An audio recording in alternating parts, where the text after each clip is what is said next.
السلام علیکم، چینل مانو ٹاکیز میں اپنی نئی ویڈیو کے ساتھ حاضر ہوں۔ میری پچھلی 2 ویڈیوز عثمان غازی کے بارے میں تھیں۔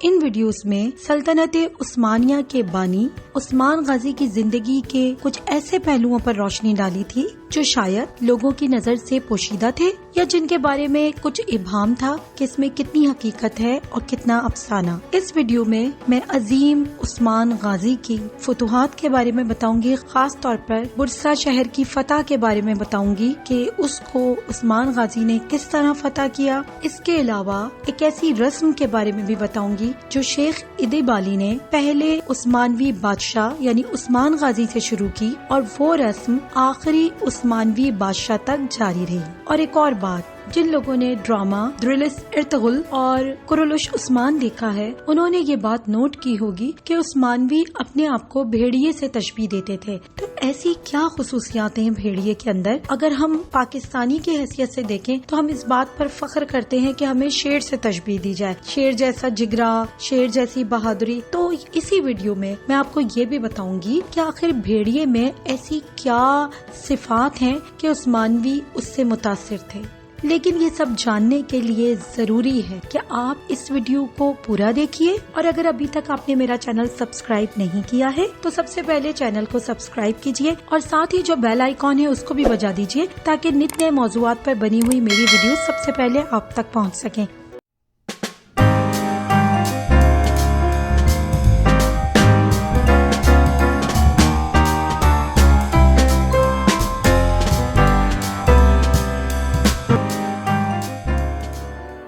عثمان کی فتوحات میں شہر برسا کی فتح سب سے زیادہ قابل ذکر ہے۔ عثمان نے 1317 میں برسا پر قبضہ کرنے کی ٹھانی۔ سب سے پہلے اس شہر کی سمندری ناکہ بندی کی گئی، پھر اس نے کیپلیکا کے قریب ایک قلعے کی تعمیر کی اور اپنے بھتیجے ایک تیمور کو کیپلیکا کا کمانڈر بنا دیا۔ دوسری جانب بالابنسک نامی غلام کو برسا کے پہاڑوں کے پیچھے دوسرے قلعے کا کماندار بنا دیا تاکہ دونوں طرف سے شہر کا راستہ بند ہو جائے۔ ترکوں نے ایٹرونس کے قلعے کو منہدم کر کے پناربیسی میں اپنا خیمہ لگایا۔ عثمان نے فوج کی کمان اپنے بیٹے اورحان کے ہاتھ میں دے کر خود یعنی کینٹ لوٹ آیا۔ اس کی وجہ یہ تھی کہ عثمان اب کمزور اور بوڑھا ہو گیا تھا اور اس کو گھٹیا کا مرض بھی لاحق تھا، اور اس کے اندر اتنی طاقت نہیں تھی کہ وہ 8 سال تک برسا کا محاصرہ کر سکے۔ جی ہاں، شہر برسا کا محاصرہ تقریباً 8 سال تک جاری رہا۔ اسی اثنا میں عثمان شدید بیمار ہو گیا اور اس نے اپنے بیٹے اورحان کو برسا پر قبضہ کرنے کا حکم دیا۔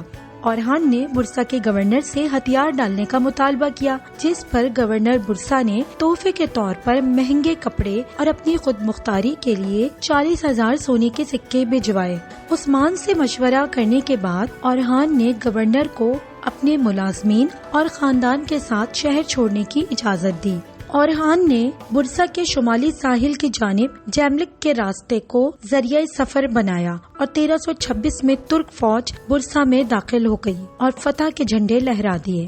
یہاں پر ہمیں 2 باتیں نظر آتی ہیں۔ کچھ مورخین کا خیال ہے کہ برسا کی فتح کی اطلاع عثمان غازی کو اس وقت پہنچی جب موت کا ہرکارہ اس کی زندگی پر دستک دے رہا تھا۔ یہ خبر سن کر عثمان خالق حقیقی سے اس اطمینان کے ساتھ جا ملا کہ اس کی زندگی کا سب سے بڑا مقصد یعنی برسا کی فتح پورا ہو گیا ہے، کیونکہ شہر برسا کی فتح عثمانی تاریخ کا سنہری موڑ تھا۔ کچھ اور مورخین کے مطابق جس وقت برسا کی فتح کی اطلاع عثمان غازی کو ملی وہ موت کے قریب تھا، اور یہ خبر سن کر اس نے برسا میں موجود خانقاہ کے چاندی کے گنبد کے نیچے اپنی تدفین کی وصیت کی۔ لیکن یہ بات بھی قابل ذکر ہے کہ جس گنبد کو عثمان چاندی کا سمجھتا تھا وہ خانقاہ کا گنبد اصل میں سیسے کا تھا۔ 1801 میں برسا میں آگ بھڑک اٹھی جس سے عثمان کی قبر کو بھی نقصان پہنچا اور اس کے تابوت کو بھی بے نقاب کیا گیا۔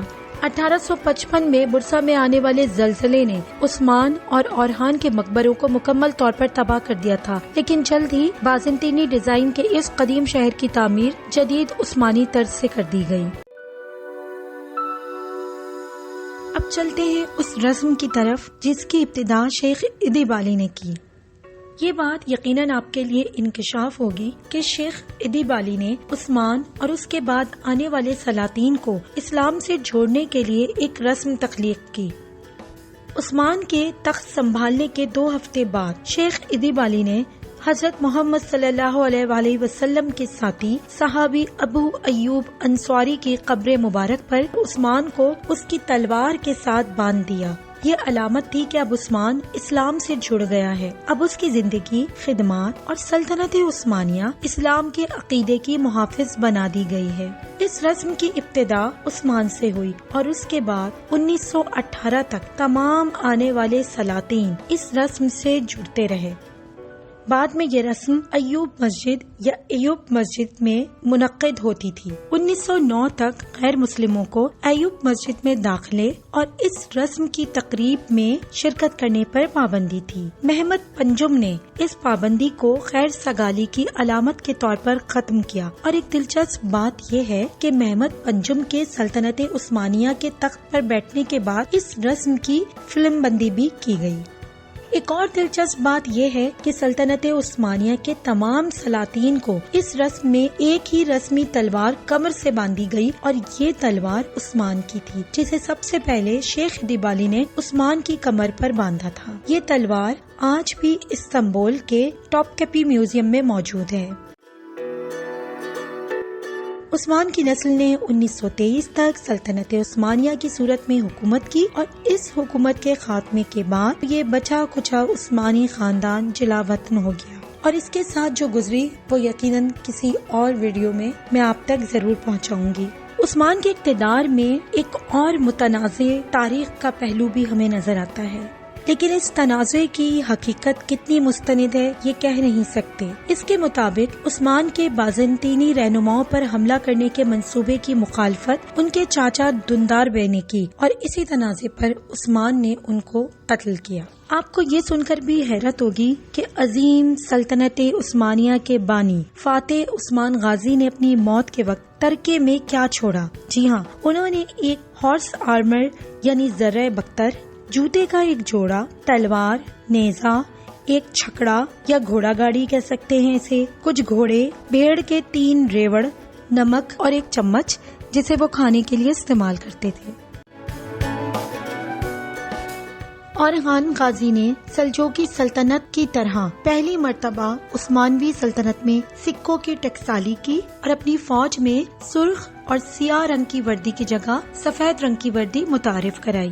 سوت کے بعد 1335 میں باقاعدہ طور پر برسا پہلا عثمانوی سلطنت کا دارالحکومت بنا۔ اورخان غازی 1360 تک یعنی 35 سال تک عثمانوی سلطنت کے بادشاہ رہے۔ ان کی موت کے بعد ان کا بیٹا مراد خان بن اورخان بن عثمان غازی تیسرا عثمانی سلطان بنا۔ 1362 میں مراد نے ایڈرن شہر پر قبضہ کیا۔ اس دوران ایک رات اس نے خواب میں ایک نورانی چہرے والے بارش شخص کو دیکھا جنہوں نے ایڈرن میں محل بنانے کی تلقین کی۔ اس خواب کے بعد مراد نے ایڈرن میں شاندار محل بنایا، اور عثمانوی سلطنت کا دارالحکومت برسا سے ایڈرن منتقل ہو گیا، لیکن اس سے برسا کی روحانی اور معاشی اہمیت پر کوئی خاص فرق نہیں پڑا۔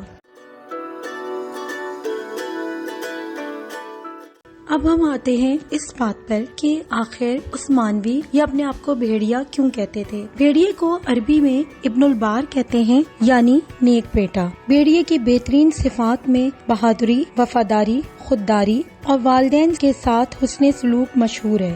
بھیڑیا وہ واحد جانور ہے جو نہ تو کسی کا غلام بنتا ہے، نہ ہی مردار کھاتا ہے، اور صرف اتنا ہی نہیں بلکہ اپنی بیوی سے بھی بہت وفادار ہوتا ہے۔ وہ اپنی آزادی پر کبھی سمجھوتا نہیں کرتا۔ وہ اپنی تیز ترین آنکھوں سے تعقب کر کے پھرتی کے ساتھ شکار پر چھلانگ لگاتا ہے اور اسے مار ڈالتا ہے۔ بھیڑیا اپنی اولاد کو پہچانتا ہے۔ آپ کو حیرانی ہوگی کہ اگر جوڑے میں سے کوئی ایک مر جائے تو دوسرا اس کے افسوس میں مرنے والی جگہ پر 3 ماہ تک کھڑا رہتا ہے۔ بھیڑیا اپنے والدین کا بھی بہت خیال رکھتا ہے۔ بھیڑیے جب ایک جگہ سے دوسری جگہ ہجرت کرتے ہیں تو وہ ایک گروہ کی شکل میں چلتے ہیں۔ سب سے آگے بوڑھے، کمزور اور بیمار بھیڑیے ہوتے ہیں۔ دوسرے نمبر پر 5 طاقتور بھیڑیے ہوتے ہیں جو آگے چلنے والے بوڑھوں اور بیمار بھیڑیوں کا خیال رکھتے ہیں۔ درمیان میں عام بھیڑیے چلتے ہیں، سب سے آخر میں بھیڑیوں کا مستعد، تیز اور چالاک لیڈر ہوتا ہے جو یہ دیکھتا ہے کہ کوئی ایسا تو نہیں جو اپنی ڈیوٹی صحیح طرح سے انجام نہ دے رہا ہو، اور ساتھ ہی وہ دشمن کا بھی خیال رکھتا ہے۔ اس کو عربی میں الف کہتے ہیں اور یہ اکیلا 1000 کے برابر ہوتا ہے۔ اور آپ کو ایک اور مزے کی بات یہ بتاؤں کہ بھیڑیے بھی اپنا بہترین خیر خواہ قائد ہی منتخب کرتے ہیں، اور اسی لیے ترک اور منگول اس سے پیار کرتے ہیں، اسی وجہ سے یہ ترک اور منگول کا قومی جانور ہے۔ اس کے ساتھ ہی ویڈیو کا اختتام کرتی ہوں۔ امید ہے آپ کو میری ویڈیو پسند آئے گی۔ اپنے اور اپنے ارد گرد کے لوگوں کا خیال رکھیے گا۔ اللہ حافظ۔